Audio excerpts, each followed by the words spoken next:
Bagaimana hukumnya menyukai orang yang sudah dilamar?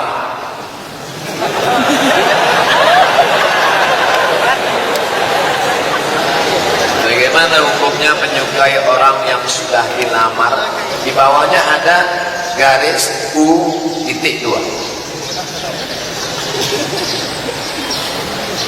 La yahillu li muslimin ayyahtiba fawqa khitbati akhihi. Hadis sahih. Tidak boleh meminang perempuan yang sudah dipinang orang lain. Dua-dua harus menjaga. Laki-laki yang mau meminang menjaga, bapak si perempuan pun mesti tahu hadis ini. Jangan nanti datang, Pak, saya mau pinang anak bapak. Mohon maaf, anak saya sudah dipinang orang. Kemarin dia ngasih berapa, Pak? 20 juta. Saya 30. Oke.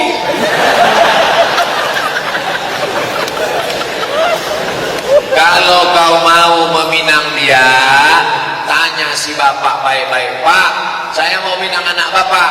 Anak saya ini sudah dipinang sebulan. Kemarin limit waktunya sampai bulan berapa? Kata dia sampai 31 Desember 2019. Tunggu. Kalau jadi mereka nikah, jangan stres. Bunga bukan setangkai, tumpang bukan seekor.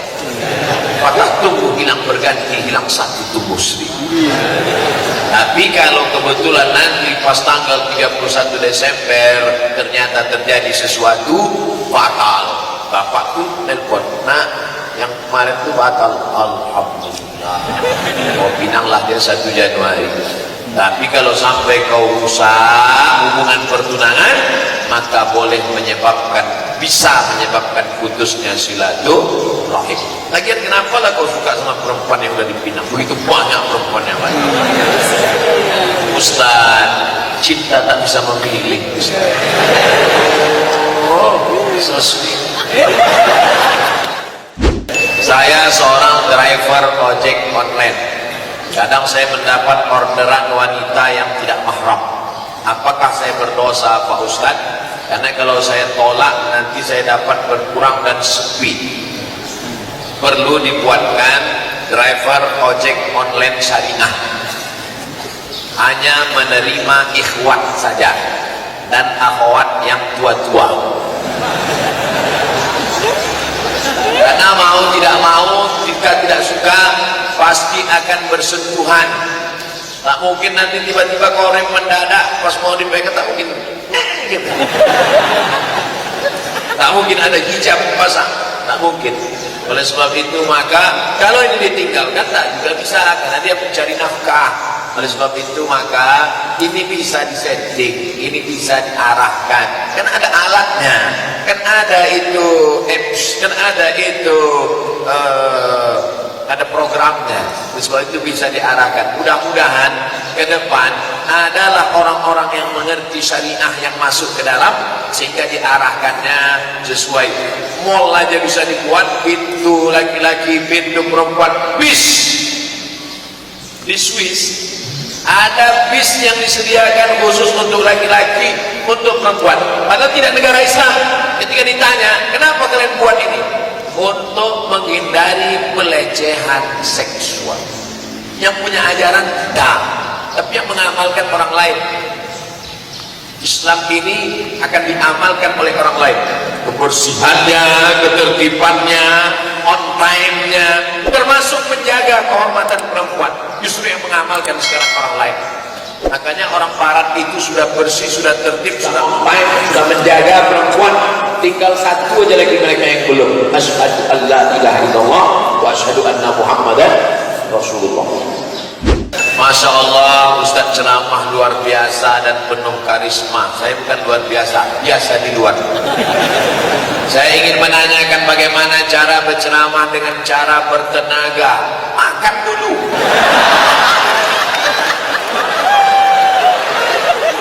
Saya jangan ceramah perut kosong. Karena ceramah perut kosong itu bisa menyebabkan penyakit. Sebelum kesini saya makan. Itu di dalam tas mesti ada coklat, roti.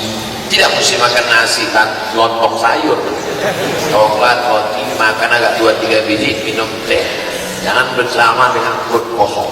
Kemudian niatkan suara kita itu untuk membangkitkan semangat umat. Jangan pikirkan penilaian orang terhadap diri kita, tapi pikirkanlah yang kita sampaikan ini untuk orang. Karena kalau antum berbuat supaya orang merespon antum, ketika tidak dapat seperti yang diharapkan akan kecewa. Tapi buatlah apa yang antum berikan. Kalau antum hafal dalil itu untuk menyampaikan kalam Allah sabda Rasulullah. Kalau antum sampaikan dengan suara menggelegar, bukan untuk menarik perhatian orang ke antum, tapi supaya orang mendengar sampai ke telinga dia. Itu gunanya. Jadi kalau saya ceramah, ada dulu anak remaja masjid, pas saya khutbah Jumat, dia pergi ke belakang, dilihatnya itu amplifier hijau, kuning, merah, di fotonya. Habis itu diupdate, selama Ustaz khutbah merah terus.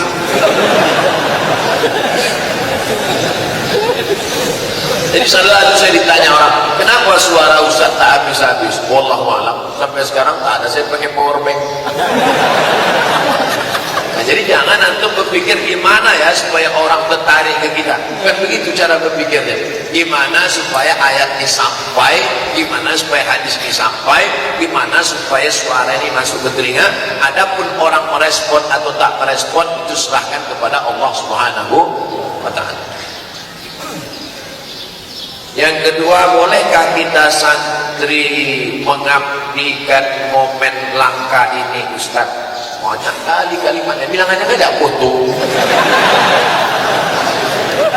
Nanti diatur oleh Ustaz, antum berbaris, ada yang jongkok, ada yang setengah berdiri, ada yang berdiri berapa, tak per kelas atau per grup. Nanti dibuat kosong situ satu, jadi saya tinggal datang aja. Saya datang. Lalu semua ini semua, satu orang satu selfie, saya pesawat yang satu. Tunggu baris, satu kelas, buat sekosong tengah, jadi saya tinggal datang. Masuk saya ke tengah, update status, like and share. Jika dulu laki-laki dan perempuan pernah berzina, lalu hamil, menikah, lalu kemudian dia bertobat, apakah tobatnya diterima? Innallaha la yaghfiru an yushraka bihi wa yaghfiru ma duna dzalika liman yasha. Diterima apa tak diterima? Sedangkan hukumnya sepasang kekasih yang pernah berzina tidak boleh menikah. At-taibu minadz dzambi kama la dzambalah. Orang yang tobat dari dosa, maka dia seperti tidak berdosa. Masalah dosa zinanya diampunkan Allah Subhanahu wa taala. Illa man taba wa amana wa amila amalan shalihan. Tiga syaratnya. Illa man taba, kalau dia tobat, wa amana, beriman, wa amila amalan shalihan, ulaika yubaddilullahu sayyi'atihim hasanat. Maka Allah merubah dosa-dosanya yang lalu menjadi hasanat. Ini satu permasalahan. Kita selesaikan dulu masalah ini. Yang kedua, masalah perempuan hamil menikah. Itu baru masalah kedua. Jadi jangan campur aduk. Masalah perempuan hamil menikah, maka menurut mazhab Maliki tidak boleh, dalilnya tidak boleh menyiramkan air di tanaman yang sudah tumbuh. Tanaman saudaramu kau sirami air, tak boleh. Begitu kiasan kalimat lembutnya, karena menghindari pornografi. Maka biarkan anak itu lahir dulu. Setelah anak itu lahir, barulah menikah. Jangan sudah. Kalau dinikahkan juga dalam keadaan hamil sebulan, 2 bulan, 3 bulan, dinikahkan. Efeknya 4. Yang pertama, kalau anak itu lahir tidak boleh pakai bin dan binti si bapak. Ini anak saya Pak Ustaz. Ini sudah dibawa ke Singapura, golongan darahnya tidak laku DNA. Apa salah saya? Oh, mencoblos sebelum hari H. Mohon maaf Pak Kiai. Dua, kalau si bapak mati, si anak tak dapat warisan. Kenapa? Karena tidak ada hubungan waris. Bin tak boleh, waris tak boleh. Tiga, kalau si anak lahir pertama laki-laki, habis itu lahir adiknya perempuan, lahir lagi adiknya perempuan, meninggal si bapak, si anak pertama laki-laki ini tak bisa jadi wali bagi adiknya karena mereka tak ada hubungan nasab. Kalau diwalikan oleh abangnya ini, nikahnya tidak sah. La nikaha illa biwaliyin.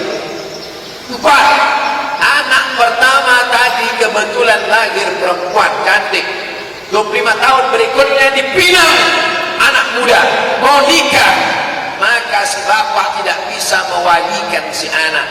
Walinya siapa? Wali hakim.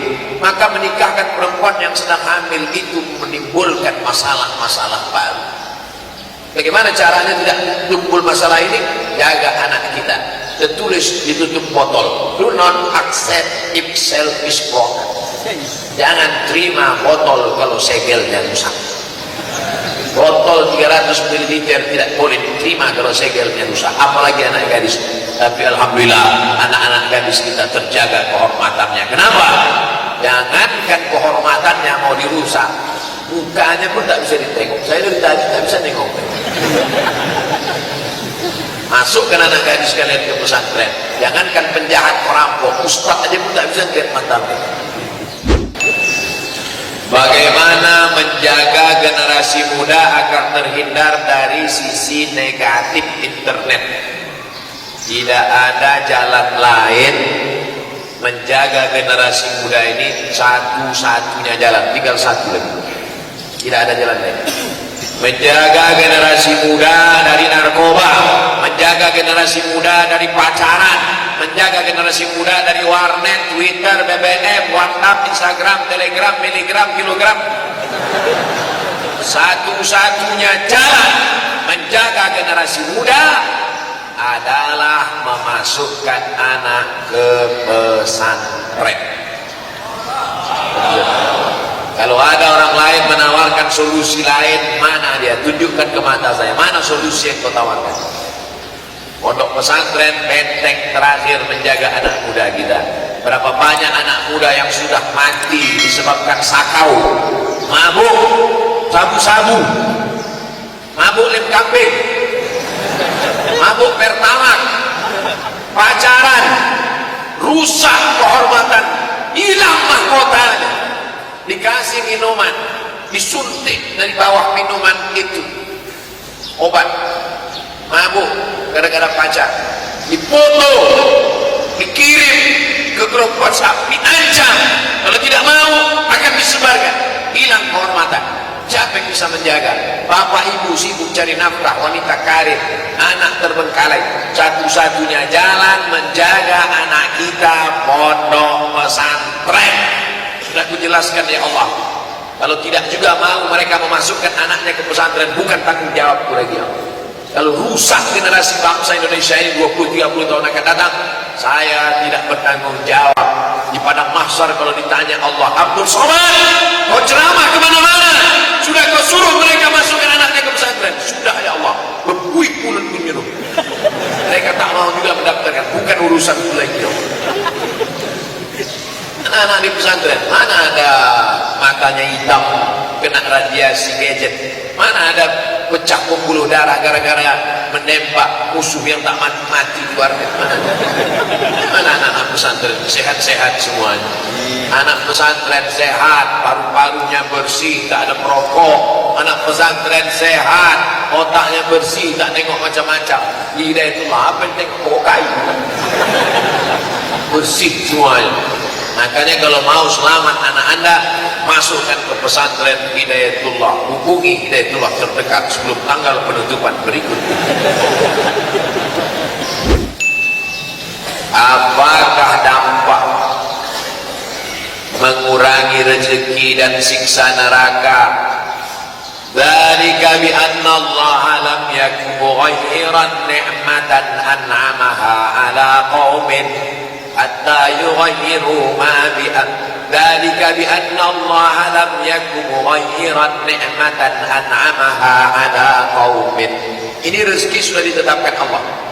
Rezeki sudah ditetapkan Allah. Yang merubah rezeki itu siapa? Kita. Gara-gara dosa berkuranglah rezeki. Makanya dosa-dosa ini hilangkan supaya rezeki kita tidak jauh.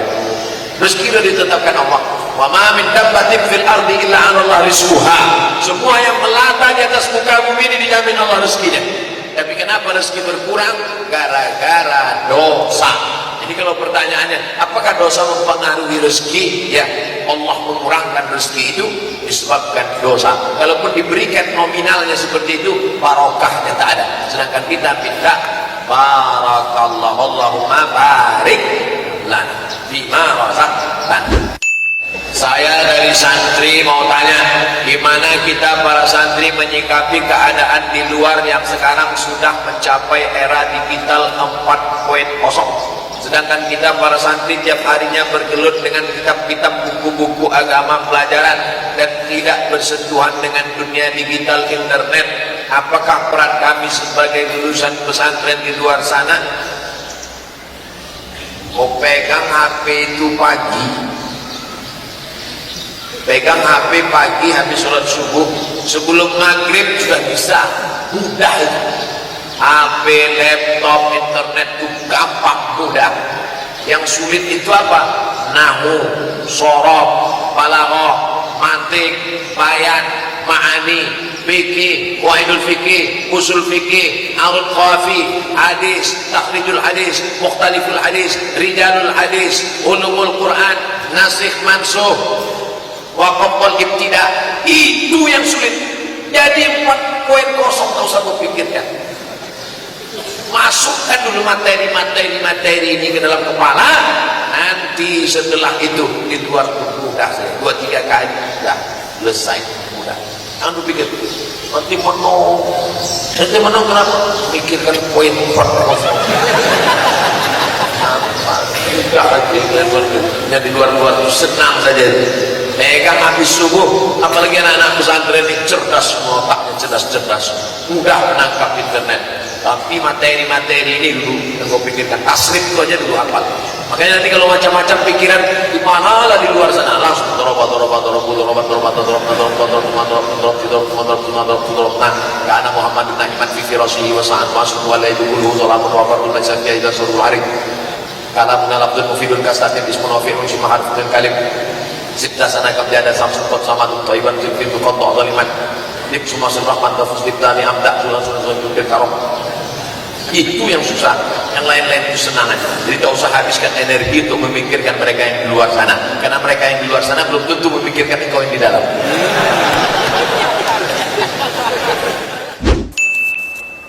Bagaimana pendapat Ustaz? Sebagian umat Islam berpendapat tinggalkan dunia, fikirkan mati. Matilah. Ini Hajar Aswad, ini rukun Iraki, ini rukun Syami, ini rukun Yamani. Dari rukun Yamani ke Hajar Aswad, Rabbana atina fid dunya. Macam mana boleh dapat akhirat hasanah kalau fid dunyanya kacau balau? Oleh sebab itu maka sesiapa dulu sebelum dia ikut tazkirah, sebelum ikut mengaji, dia sibuk bisnis, dia sibuk dengan dunia. Selepas dia mengaji, dia tinggalkan bisnis dia tinggalkan politik. Manakala kita tanya, awak, saya nak mati saja. Oh, habislah dunia diambil orang lain, habis dunia diambil orang lain. Bila orang Islam tidak ambil peluang ini, maka peluang ini akan diambil orang lain. Umat Nabi Muhammad SAW, Umar bin Abdul Aziz, Umar bin Khattab, Salahuddin Al-Ayyubi, itu orang-orang yang menggenggam dunia. Tapi dunia digenggam bukan untuk dunia, dunia digenggam sebagai wasilah menuju amal akhirat. Maka sila ambil peluang-peluang ini, jangan tinggalkan dunia. Ad-dunya mazra'atul akhirah. Dunia hanya tempat menanam, nanti hasilnya akan kau tuai di akhirat. Saya bila diundang ke ibu pejabat atau di kantor-kantor, Ustaz, tolong Ustaz cerita mati, sebab kita ni sudah hanyut dengan dunia. Saya luruskan, ini tak betul. Dia anggap saya ni Ustaz mati. Ayat paling panjang di akhirat bukan ayat tentang mati. Buka surah Al-Baqarah ayat 282. Ayat tentang apa? Ayat ekonomik, tentang bagaimana menulis hutang piutang. Ya ayyuhalladzina amanu, hai orang-orang beriman, idza tadayantum bidainin, kalau kamu menjalin hutang piutang ila ajalin musamma, sampai masa tertentu, faktubu, tulis. Wal yaktub bainakum katibun bil adl, angkat satu orang penulis yang adil. Wastashidu wastashidu syahidaini min rijalikum, angkat dua orang saksi. Tidak ada ayat dalam Quran sembahyang isya 4 rakaat, sembahyang maghrib 3 rakaat, sembahyang subuh 2 rakaat. Tidak ada. Tapi tentang mengangkat 2 orang saksi, mencatat. Bila tidak ada 2 orang saksi lelaki, 1 orang lelaki, 2 orang perempuan, itu hanya ada dalam Quran. Tentang ayat-ayat ekonomi, tentang ayat-ayat politik. Ati Allah wa ati'ur Rasul wa ulil amri minkum. Taat kepada Allah, taat kepada Rasul, taat kepada pemimpin. Pemimpin yang bagaimana? 2 sifatnya. Innallaha ya'murukum an tu'addul amanat, amanah. Wa idza hakamtum bainan nas an tahkumu bil adli, amanat dan adil. Maka Islam tidak menyuruh kita meninggalkan akhirat. Laisa bi khairikum man taraka dunyahu li akhiratihi. Orang yang paling baik di antara kamu bukan yang meninggalkan dunia untuk akhirat. Ada gambar saya di sini.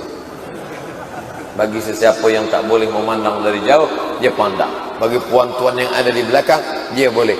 Ini pun menjadi amal kebaikan semuanya. Faman ya'mal misqala dzarratin khairan yarah. Sebesar biji sawi pun amal engkau akan dinilai di hadapan Allah Subhanahu wa taala. Jadi kita robahlah cara pandang kita tentang kehidupan. Jangan sampai kita meninggalkan dunia, nanti dunia diambil oleh orang lain, anak kita tidak lagi dapat memimpin dunia. Saya seorang jurutera. Bagaimanakah tugas saya sebagai jurutera engineer dapat dijadikan landasan bagi menjalankan tugas saya sebagai khalifah?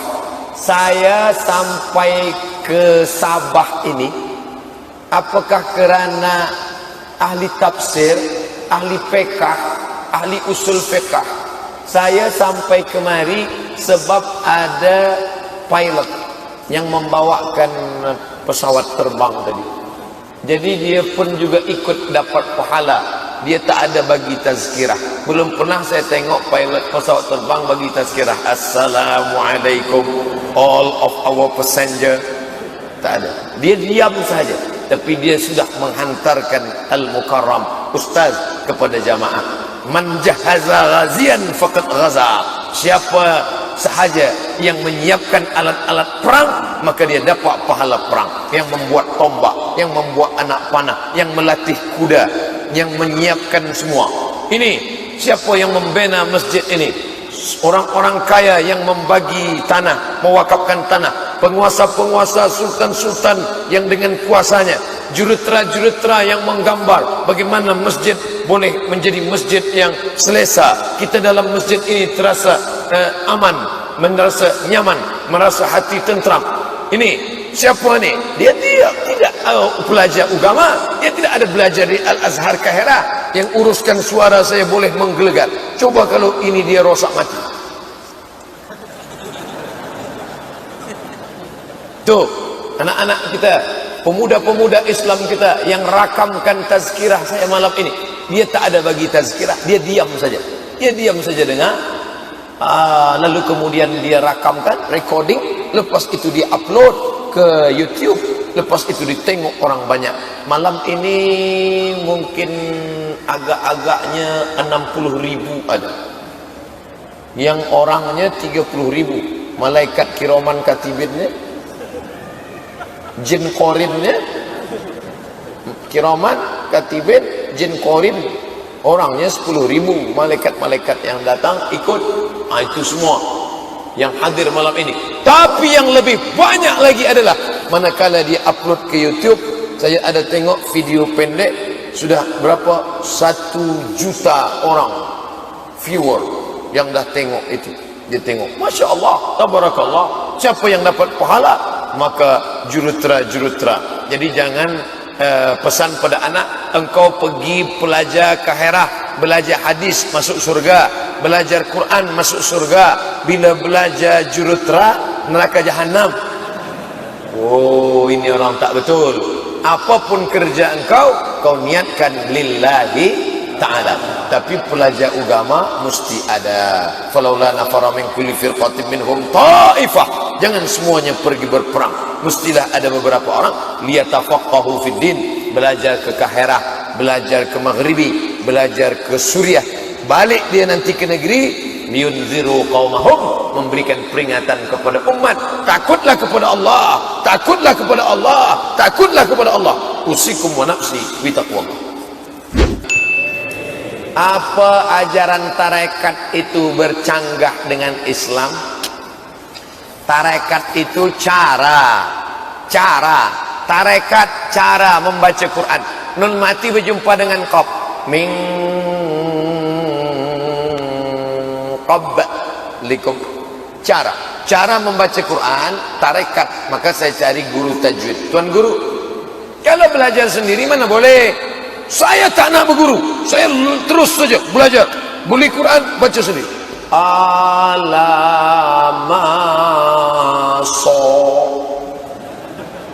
Sebab dia tak tahu tarekat, cara baca dia macam mana. Tapi manakala guru datang, oh bukan begitu cara dia. Alif lam mim sad. Mana ada dal di situ? Kan sad. Kenapa ada dal qalqalah?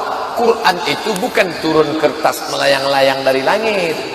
Quran itu suara Jibril didengar Nabi, suara Nabi didengar sahabat, suara sahabat didengar sahabat, suara sahabat didengar tabi'in, suara tabi'in dengar tabi'in. Kita mendengar, ikut saja.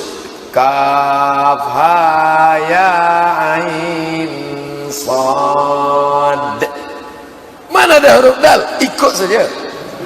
Begitu dulu Nabi mendengar daripada Jibril, mutawatir. Nah, itu cara dalam tajwid. Nah, macam mana berzikir? Berzikir, datanglah Imam Abul Hasan Ash-Shazili. Maka dibuatnya lah begini caranya. Dinisbatkan kepada dia tarekat Syaziliyah. Bahauddin Naqsyabandiyah. Abdullah Syattari, tarekat Syattariyah. Ahmad Al-Badawi, tarekat Ahmadiyah. Abdul Somad, tarekat Somadiyah.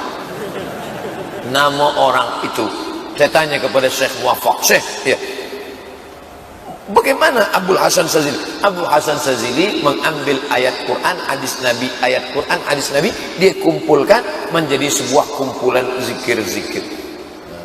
Menurut dia, inilah yang sesuai untuk murid-murid saya. Maka kalau ada orang bertanya pada saya tentang tarekat, saya ambil jawaban Syekh Ali Jum'ah dalam kitab Al-Bayan lima yushghilul adhan. Selama dia bertumpu pada Quran dan Sunnah, tidak menjauh daripada Quran dan Sunnah, bacaan-bacaannya mu'tabar, bersanad, bersilsilah kepada Nabi, mursyidnya siapa? Boleh kita ikut. Tapi kalau dia meninggalkan syariat, orang azan di masjid, hayya 'alas salah,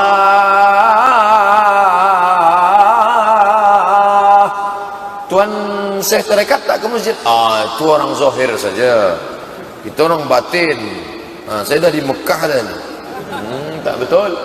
Idza ra'aitar rajul, bila kau tengok ada seorang lelaki, yatiru fil hawa, terbang di atas awan, yamshi 'alal ma, berjalan di atas air, la tartar, jangan kau tertipu, jangan kau terpedaya. Kenapa?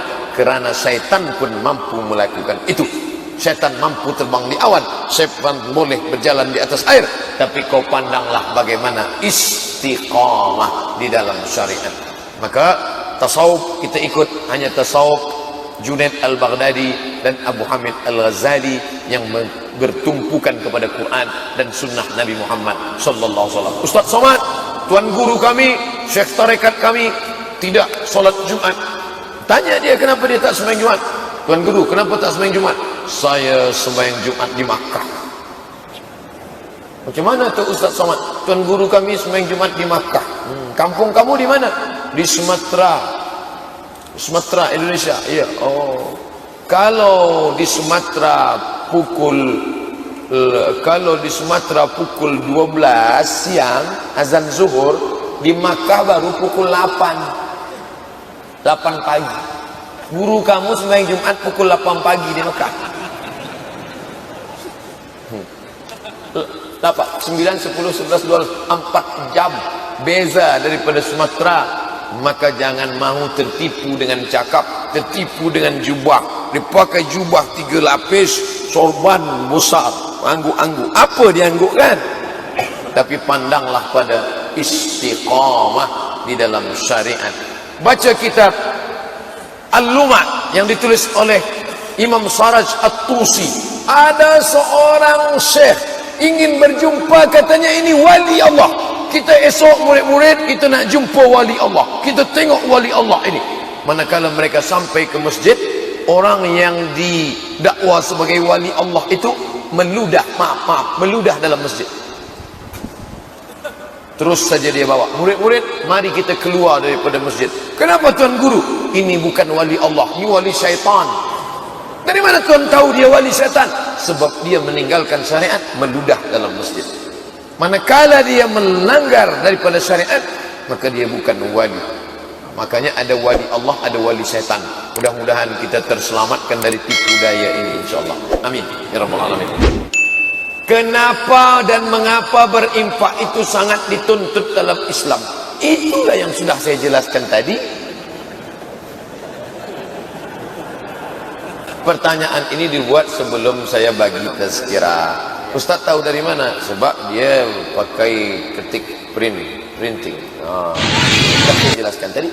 Bagaimana membudayakan amalan berinfak bersedekah di kalangan umat Islam? Bagaimana caranya? Allah bisa karena biasa. Begitu kata pepatah orang Melayu. Kenapa dia boleh buat? Sebab dia buat setiap hari. Dia buat setiap hari. Kita bagi duit pada anak. Kita bagi RM5, RM10.